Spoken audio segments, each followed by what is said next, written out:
changing jobs as a cigarette smoker. Now, when I first started in my career, it was a lot more likely that a person would, go to school, come out, learn something, to learn a trade, study something in school, and go out and find the right company and go to work for them. And there was a good chance that that person would spend most of their working career with that one company, or possibly between a couple companies. They would have a pension plan that they could count on one day. They had medical benefits that were generally pretty good. They would generally be covered with life insurance. So generally it was a very close relationship between the employer and the employee, and they worked together. Now, of course, the world is a little different now, and it's much more common for people to actually move up the ladder by changing jobs. We know that the people in the millennial group, which is, I'm a baby boomer, but people that are millennials, nothing wrong with them, but they very commonly will change jobs to climb the ladder, or to make more money, or to get better benefits, or just, whatever might be best for them in their particular situation. We also know that in the last couple of years, remote working became hugely popular. So I'm sure many people left one job and went to another because they were allowed to work remotely. So I got to thinking about all of this, and I said to myself, well, how does this play out if you're a cigarette smoker? And again, when I was entering the workforce, things about the whole thought of cigarette smokers in the workplace was completely different than it is now, but it certainly has an impact. So let's take a look at it. Let's dive in. So if you're changing jobs as a cigarette smoker, what are some of the things you have to consider? Like, you've just begun a new job. Well, first of all, you need to get to know everybody. First impressions, right or wrong, do count for a lot. A lot of times people will size up a situation, they will judge a book by its cover, and that opinion may last with them. So it's something you have to deal with. You can't change that. You may not do that yourself, but others will, just to be aware. Now, in these situations, that first impression, if you're a cigarette smoker, the most obvious, do you smell like a cigarette smoker? Nobody likes to talk like that. When I smoked cigarettes, I had no idea just how bad, an aura of smoke I gave off. If I walked into a room, non-smokers would definitely tell that I was a smoker. There's no doubt about it. As a non-smoker, I realize that now. I didn't realize that then. But if you're a cigarette smoker, you need to be aware of that. And there's other telltale signs. For example, you have the browning on your fingers where you hold the cigarettes all the time. So just keep in mind, when you come into this new job, the people there that are already there are going to be looking at you, and you're making their first impressions. You're going in there to try to make a good first impression. And just keep in mind that there's a certain wall there if you're a cigarette smoker. Keep in mind, some people just don't like cigarette smokers. They think that they are dirty. They think that they are weak. They just resent them. Maybe they have something in their own family. Maybe they lost a family member that was a smoker. They lost to cancer, and now they're resentful towards all smokers. Some people, it's an environmental thing, that they think of all the pollution that smoking and cigarette production causes. So just keep in mind that, again, it may be completely unfounded, completely unfair, but some people may just not like you because you smoke cigarettes, and they don't have to. That's the big thing people have to realize. If you're working in an office with 20 people, everybody there doesn't have to like you. It's not in their job description. They have to treat you with respect and treat you as a professional and as a coworker. They don't have to like you. So just keep that in the back of your mind. When you start a new job, you need to be focused and committed as the new employee when you begin working there. And the question I have is, how will that nicotine craving interfere with that? I mean, you start a new job, you walk in, let's say it's 9 a.m., and you had a cigarette coming in. Well, realistically, well before 10 o'clock, you're already starting to think about that next cigarette. No matter how hard you try, it's in the back of your mind, and you're feeling that. You're feeling the nicotine. You're feeling that kind of tightening. You're feeling that nerve-wrackedness, and you're starting to say, I really need that cigarette. And that is certainly going to impact this new job. Now, what if you were lucky enough the last couple of years to be working remotely, and now either suddenly had to go to the office for the first time, or even just go back to the office after several years, or you've now taken another job where you can no longer work remotely? Now all of a sudden you went from, it was 20 minutes, a half hour, I want a cigarette, you go outside, you look at the birds, you have a cigarette, you come back in, you work, you make a few phone calls, a little while later you go back outside again. Now all of a sudden that ends, you can't do that. Is your lifestyle going to be impacted as a cigarette smoker by walking back into that office situation or shop or school or a business, or store, wherever your workplace may be? Now, a new job is stressful. Let's face it. It's certain things you want to try to do. You want to fit in. That's very important. You want to create a good first impression. You need to understand what your job responsibilities are. You want to learn the company culture and the company norms. What's normal there? How is business conducted? What's acceptable? What's not acceptable? You want to begin forming work relationships. You don't. It's just like a new kid going to a new school. You don't want to sit at the lunch table by yourself every day.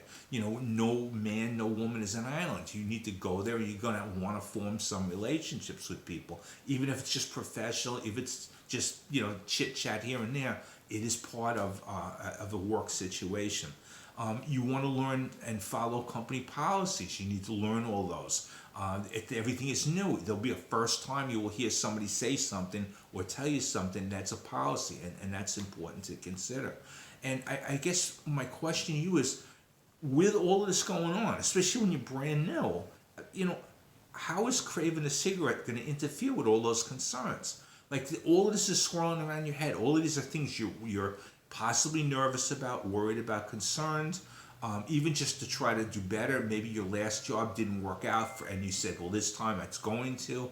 Maybe you're a little shy of being back in the workplace because you spent several years working remotely. Like there's just so many different things like that you may have to consider. So, and again, how does being a cigarette smoker, how is that going to play into that? So, and then I guess you also have to think to yourself about what I call smoking opportunities. How often can you smoke during the day in this new job? Do you have enough time in your breaks? I mean, a 15-minute break, sometimes 10, but a 15-minute break is fairly standard. So if a person has their break and they need to use the restroom and they want to get a drink of water and then they have to run down, take an elevator, go down several flights of stairs, run outside, get so many feet from the building, puff away, and then reverse all this, maybe 15 minutes isn't really enough. So, and lunchtime, can you work it all in? Can you eat? Can you do you have to go get food, come back? Do you have all this time? And will you have the time, to smoke the cigarette? And also, where is smoking allowed? What points and what places can you smoke? Is it 50 feet from the building, 100 feet, 1,000 feet, the next town? I mean, I don't know where they're going to go with the regulations, but the point is you have to learn that because you certainly don't want to break their policy right up front. Here's one other thing people don't really think about. Smokers tend to form alliances because you have to smoke outside. So more than likely, most office buildings or facilities or places that you would work are going to have a designated smoking spot with an ashtray in a smaller area, and that's where smokers go.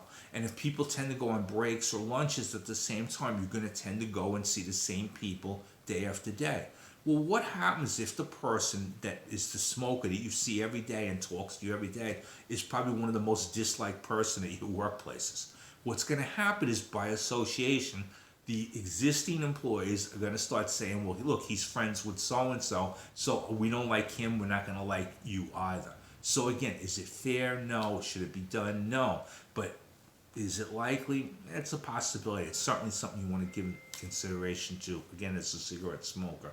And then I will also say, how do you handle if you have to do any business travel? Now, not everybody does, but are you going to a meeting, maybe a sales meeting, maybe you're going to a training meeting, and you're going to another location, and it's only an hour away, but are you driving others? Are they driving you? Is there a company vehicle? How is smoking handled? I mean, 3 non-smokers don't want to be in a car with a smoker puffing away. Yet you don't want to smoke in the car and infringe on their rights and find out that they go and make a complaint once you get back. So you have to give consideration if you have to travel, how is that handled when you're a cigarette smoker? And again, same thing, if you have to travel in an overnight, If you have to fly somewhere, you're not flying in a plane. You may be at a no smoking hotel or resort. How do you handle all these situations when you're a cigarette smoker? They're all considerations, and they all become probably anxiety points, I would have to think so. So, the other last concern I'll mention is that companies, I don't know if this is true for everybody, I know nothing about insurance. I have been told that companies, especially smaller employers, may have to pay higher rates if they have smokers on their staff, such as if they have 10 or 15 employees and they have 2 smokers, they have to carry a smoking rate as well as possibly a non-smoking rate. But the thing is this, all the employees and the employer will pay more money into that pot that's necessary to cover the insurance because there are smokers on staff. There probably are some companies that don't want that because it costs them more money, and other employees, if they know that, are probably not going to be happy because, again, it costs them more money because you smoke cigarettes. Again, I'm not an expert. That's something you can take on an individual basis and research. And I guess really the last thing is companies will always have a concern because the likelihood as a cigarette smoker of you potentially calling in sick, potentially getting sick, missing work, bigger health concerns, ending up in a hospital. All of these are concerns that can end up when you're a cigarette smoker. And I would just suggest to you that, when you think of all the reasons why you shouldn't smoke cigarettes, and then if you're going to change jobs, and especially, again, if you're, a millennial or you want to change jobs like a millennial. If you're going to hop here and there and every couple of years change, you're going to go through this over and over and over. So, hey, why not just stop smoking? You're going to do yourself a favor. You're going to do everybody else a favor. I think you're going to do your career a favor. Again, it's my opinion. But, there's no doubt about it that if you are changing jobs as a cigarette smoker, it is going to be more stressful, more difficult. You're going to have more on your plate than those that don't smoke. So if you want to know how I quit smoking 15 years ago, please click on the links around the video. Please like, subscribe, and I look forward to seeing you in your new job as an ex-smoker.